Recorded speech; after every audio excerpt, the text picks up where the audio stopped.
ডানি বসা, দেখা দেন এডিটর সাহেব, পেছনের সারিতে বসা সৈয়দ ওয়াসিফুল ইসলামের বোন, দিল্লি স্টারের সম্পাদক মাহফুজা নামের স্ত্রী, তার পেছনে দাঁড়ানো মাহফুজা নাম, এবং বাম পাশে এতাতি গ্রুপের অপর নেতা মুফতি ওসামা ইসলাম পাগড়ি পরা, আর মৌলানা আবু রেজা নদভী, আওয়ামী লীগের এক ভোট টাকা এমপি, আর কে সাতক্ষীরা জেলার আওয়ামী লীগের ভারপ্রাপ্ত সভাপতি কাজী ইর্তেজা হাসান। আমরা তার পরিচয় আরো বিস্তারিতভাবে দেখব। আর কে মুফতি ওসামা ইসলাম, সাতপন্থী অংশের অন্যতম মুরব্বী সৈয়দ ওয়াসিফুল ইসলামের ছেলে মৌলানা মুয়াজ বিন নূর। এই এরা সকলেই আওয়ামী ফ্যাসিবাদের সমর্থক এবং খুনি হাসিনা সরকারের ঘনিষ্ঠ হিসেবে পরিচিত। সুখে থাকলে যে মানুষকে ভূতে কিলায় তার প্রমাণ আমরা দেখলাম গত রাত্রে আমরা দেখলাম যে সাতপন্থীদের হামলায় জুবায়ের পন্থীদের 4 জন আলেমকে আমরা নিহত হতে দেখলাম, এবং খুবই দুঃখ লাগে, মানে খুবই দুঃখজনক যে যেভাবে বর্বরচিত হামলা চালিয়েদেরকে মারা হলো, খুবই নৃশংস, এবং এগুলো পেশাদারদের মতোই আচরণ। সম্মানিত দর্শক মণ্ডলী, ইজতেমার ময়দানে মুসল্লিরা গভীর রাতে যখন ঘুমন্তরত অবস্থায় কেউ বা তাহাজ্জুদরত অবস্থায় রয়েছে, তখন অতর্কিতভাবে তাদের উপর নৃশংস হত্যাযজ্ঞ চালিয়েছে এক শ্রেণীর বিপদগামী উগ্রপন্থী লোকেরা। কিন্তু কি তাদের পরিচয়, কেনই বা তারা এরকম হত্যাযজ্ঞ চালালো, এ নিয়েই আজকের ভিডিওতে এমন কিছু তথ্য আপনাদের আমি দিতে যাচ্ছি যা শুনে ও দেখে সত্যিই আপনি অবাক হয়ে যাবেন। তাই আজকের ভিডিওটি অত্যন্ত গুরুত্বপূর্ণ হতে যাচ্ছে। 1 সেকেন্ড না টেনে পুরো ভিডিওটি দেখার জন্য আহ্বান করছি।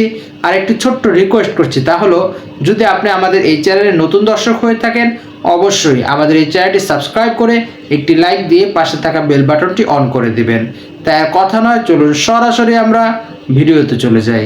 তাবলিগের ভেতরে যাদেরকে জুবায়ের পন্থী বলা হইতেছে, সেইটাই তাবলিগের মূলধারা। সেই পক্ষের সাথে আছেন বাংলাদেশের কওমি, দেওবন্দি, হেফাজত ঘরানার অর্থাৎ মূলধারার আলেম সমাজের প্রায় সকলেই, এবং তাবলিগের সাথে সংশ্লিষ্ট সাধারণ জনতার বৃহৎ সংখ্যাগরিষ্ঠ অংশ। আবার ইন্টারেস্টিং ব্যাপার হইতেছে, এই পক্ষ আদর্শগত এবং মনস্তাত্ত্বিকভাবে শেখ হাসিনার ফ্যাসিবাদী শাসন এবং ভারতীয় আধিপত্যবাদের ঘোর বিরোধী। এই পক্ষই তাবলিগের মধ্যে বৃহৎ সংখ্যাগরিষ্ঠ এবং সবচেয়ে প্রভাবশালী অংশ। 2 নাম্বার, তাবলিগের ভেতরে যাদেরকে এতাতি বা সাতপন্থী বলা হইতেছে, এই পক্ষের সাথে যারা আছেন তারা আওয়ামী ফ্যাসিবাদের অংশ, সহচর এবং ভারতপন্থী হিসেবে পরিচিত। এই পক্ষের সাথে যারা আছেন তাদের বড় অংশই সেকুলার এডুকেশনে শিক্ষিত। মূলধারার সুপরিচিত আলেমদের কেউই এই পক্ষের সাথে নাই।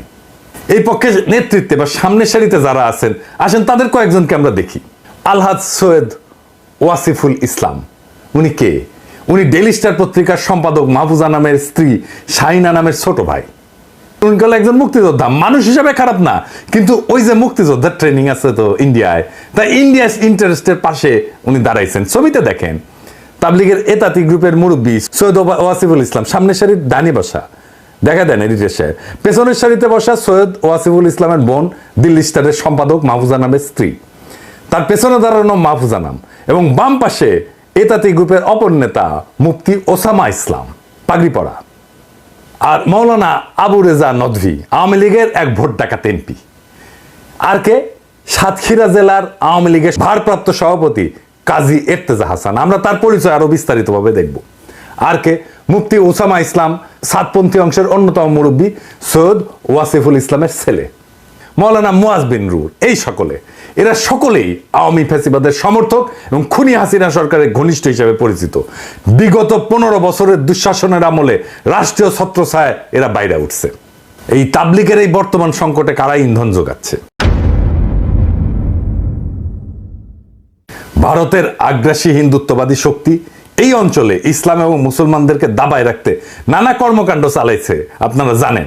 এর অংশ হিসেবে তারা নীরবে এবং সুশৃঙ্খলভাবে ইসলামের প্রচার, প্রসার এবং দাওয়ার কাজ চালায় যাওয়া প্রভাবশালী সংগঠন তাবলিগ জামাতে বিভেদ, বিরোধ এবং বিবাদ ঘটায় একে দুর্বল করার একটা মিশন হাতে নেয়।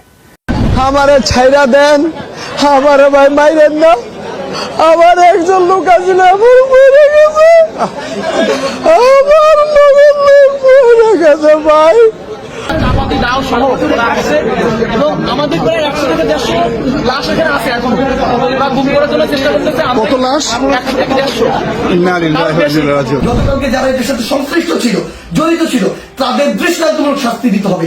তারা যদি ইভেন কোন একটি গ্রুপের সর্বোচ্চ নেতা হয়, তার বিরুদ্ধেও যথাযথ ব্যবস্থা নিতে হবে, আইনের আওতায় নিয়ে আসতে হবে। আপনি কাদের সাথী?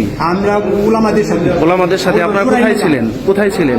টঙ্গী শেডে ছিলাম আমরা। টঙ্গী সাথে ছিলেন? টঙ্গী শেডে আমরা করতেছি। মানে এতটা আশ্চর্য হয়েছি এই ঘটনাটা দেখে যে আসলে কোন পথে যাচ্ছেন আপনারা। তাবলিগ জামাত আমরা যতদূর জানি যে আপনারা দাওয়ার কাজ করেন, মানুষকে ইসলামের পথে ডাকেন, দ্বীনের পথে ডাকেন। এখন আপনাদের যদি এই সাংঘর্ষিক রূপ দেখি বা আপনারা যদি আজরাইলের ভূমিকায় একে অন্যের উপর ঝাঁপাই পড়েন, তো আপনাদের দেখা ভাই এইসব দাওয়াতে কি মানুষের আশার রুচি থাকবে? মানে বিশেষ করে যারা ব্লুটুথ মুসলিম আছে, হয়তো ধর্মটা এত ভালো কর্ম হিসাবে পরিণত করে নাই, কিন্তু ভাবছে যে না একটু তাবলিগে গিয়া আমরা হয়তো কিছু জিনিস শিক্ষা আসবো। তো আজকে শিক্ষণীয় জিনিস কি, যখনই প্রতি বছর এই দেশের তাবলিগ জামাতের যেই প্রোগ্রামটা থাকে তখনই আমরা দেখি দুইটা গ্রুপ হয়ে যান পলিটিশিয়ানদের মতন। ইভেন হত্যার মতন ঘটনায় আপনারা একে অন্যের উপর আজকে যে ঘটনা ঘটিয়েছেন, পুরো বাংলাদেশ দেখছে, বিশ্ব দেখছে যে আমাদের হুজুর নামধারী এক শ্রেণীর আলেমরা কিভাবে বাঁশ লাঠি দিয়ে পিটাইয়া, ইট পাটকেল দিয়া ঢিলাইয়া মানুষ মারার মতন খেলায় লিপ্ত হয়ে গেছেন। এরকম যদি হয় তাহলে বাংলাদেশে তাবলিগ জামাতের প্রোগ্রামগুলো বন্ধ করে দেওয়া দরকার। কারণ প্রত্যেকেই তো দাবি করছেন ভাই আমরা সঠিক, এ আসতে পারবে হে আসতে পারবে না, এটা তো কোনো কথা হইতে পারে না। যদি মিলা চলতে পারেন এগুলা করেন, আর নয়তো বাংলাদেশে এগুলা বন্ধ করাই উচিত। কেন?